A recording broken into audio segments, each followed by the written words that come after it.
Parlons de ce tout dernier Sigma 10 à 18 mm f2.8. J'ai rajouté le Fujinon 10-24 et le Tamron 11-20 dans le mix. La raison pour laquelle j'ai fait ça, c'est parce que peut-être tu cherches un grand angle pour ton appareil photo Fujifilm et tu te demandes, avec tous ces vastes choix qu'on a à l'heure actuelle, lequel est le meilleur. Et du coup, je vais pouvoir te dire quelles sont les spécificités de chacun, les côtés positifs pour que tu puisses faire un choix meilleur. Ce Sigma va de 10 à 18 mm, le Fuji va de 10 à 24 mm et le Tamron va de 11 à 20 mm. Donc celui qui a le plus de polyvalence, c'est le Fuji, parce qu'il part de 10 et il arrive jusqu'à 24. En termes d'ouverture maximale, le Sigma et le Tamron ont la même ouverture de f2.8 comparé à f4 pour le Fuji, qui lui donc perd un stop de lumière, un diaph. Est-ce que c'est une énorme différence? Non, pas du tout. Je pense que, à moins que tu fasses de la photographie des étoiles, de l'astrophotographie, où là c'est bien d'avoir un diaph de plus pour avoir plus de luminosité. La vérité, c'est que tu vas souvent mettre ton appareil photo sur un trépied quand tu fais de l'architecture, quand tu fais du paysage, même des photos de groupe, chose que je conseille pas trop. C'est bien de garder les gens au milieu, parce que sinon ils vont te déformer. Et quand tu mets sur un trépied, ça veut dire que tu peux descendre le temps d'exposition. Si tu fais par exemple une photo de paysage, généralement, il n'y a pas trop de choses qui bougent dans la photo. Pareil pour l'architecture, pour l'immobilier, etc. Donc, le côté ouverture maximale, c'est bien d'avoir ça, mais c'est pas quelque chose qui changerait ma décision sur le fait de prendre le Fuji ou pas. La distance de mise au point minimale avec ce Sigma, c'est 11,6 cm. 11,6 cm, c'est très très proche. C'est tellement proche que j'ai presque touché l'avant de l'objectif sur le sujet. Par exemple, sur cette photo où tu vois les cailloux, il y a une photo de loin, une photo de près, et tu peux voir que j'étais vraiment très très près des cailloux. Donc tu peux t'approcher et avoir presque un effet macro quand tu fais une photo des détails, et ça t'ouvre un autre monde au niveau de la créativité. Le pas de vis pour le Tamron et pour le Sigma, c'est 67 mm, donc il est pareil, alors que pour le Fuji, on est à 72. Donc il y a un pas de vis de plus, une taille supérieure, ce qui t'indique le fait qu'il est aussi un petit peu plus large que les deux autres. Parlons du poids, parce que là, il y a une différence, et ça, je pense que pour certains, ça peut faire toute la différence. Le Sigma 10-18 ne pèse que 248 grammes, comparé au Tamron qui lui en pèse 334 grammes, et le Fujinon pèse 407 grammes. Donc c'est une différence entre le Sigma et le Fujinon d'environ 150 grammes. C'est pour ça que je te dis 150 grammes, c'est pas énorme, mais quand tu photographies avec un appareil photo mirrorless, par exemple un Fujifilm, bah là tu la sens la différence, et si tu veux rester le plus compact possible, et bah le Sigma c'est le bon choix. En termes de longueur, de hauteur, tu peux déjà voir ici que le Sigma gagne la course de loin parce qu'il mesure 7,2 cm comparé à 8,6 pour le Tamron et 8,7 pour le Fujinon. Donc il y a quand même une différence de presque 1,5 cm en moins pour ce Sigma. Et ça va ensemble, c'est un package qui va ensemble avec la taille, le poids, les dimensions, tout ça. Ça va te rendre ton package beaucoup plus petit. Ça m'a vraiment impressionné quand je l'ai mis sur mon X-T3.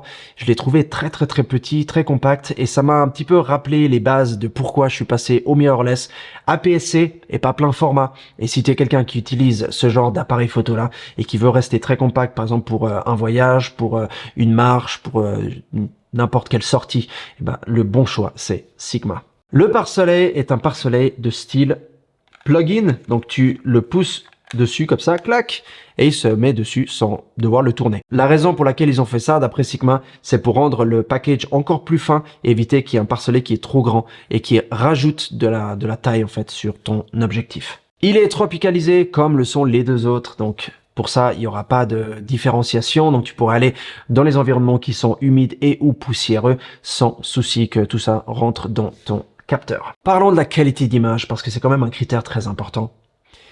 Honnêtement, et j'aime être honnête dans mes vidéos, j'ai pas remarqué de différence. C'est à peu près la même chose que pour le Fujinon et pour le Tamron. Fujinon est peut-être un petit peu plus contrasté, mais c'est rien que tu ne puisses changer après sur Lightroom. Donc, honnêtement, je vois pas une grosse différence entre les trois, ce qui fait que si tu veux te baser sur la qualité de l'image, tu peux prendre n'importe lequel des trois, tu auras à peu près la même chose. Le prix, on est dans les 600 et quelques dollars pour ce Sigma, qui est à peu près la même chose que le Tamron. Donc ces deux-là sont à peu près dans la même gamme de prix, alors que le Fujinon lui coûte un peu plus cher. Alors c'est difficile pour moi de te dire exactement les prix, parce qu'il y a le Fujinon première génération, la deuxième génération, et la deuxième génération on tourne dans les 800-900 dollars, francs suisses, euros, voilà, d'après où tu me regardes.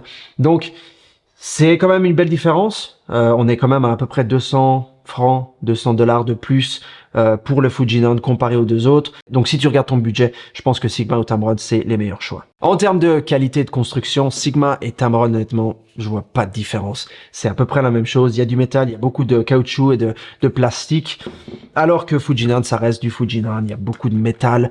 Cet objectif, je l'ai depuis, je crois, 2016. C'était l'un des premiers que j'ai eu pour Fuji quand j'ai changé. Et il m'a jamais donné de problème, jamais eu de souci de poussière, jamais eu de souci que quelque chose ne marche pas, ou voilà. Et c'est la première génération, elle n'est pas tropicalisée.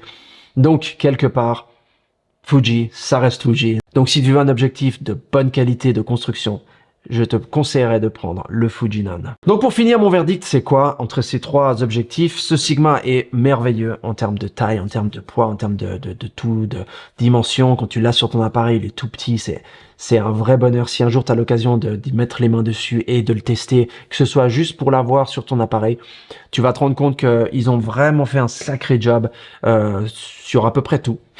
Voilà. Maintenant, si tu cherches un objectif qui te donne le plus de flexibilité, qui part de 10 à 24, bah dans ce cas, je te conseille le Fuji. Aussi pour une question de qualité de construction, tu vas payer un peu plus, mais si c'est important pour toi, ce genre de critères, j'irai avec le Fuji.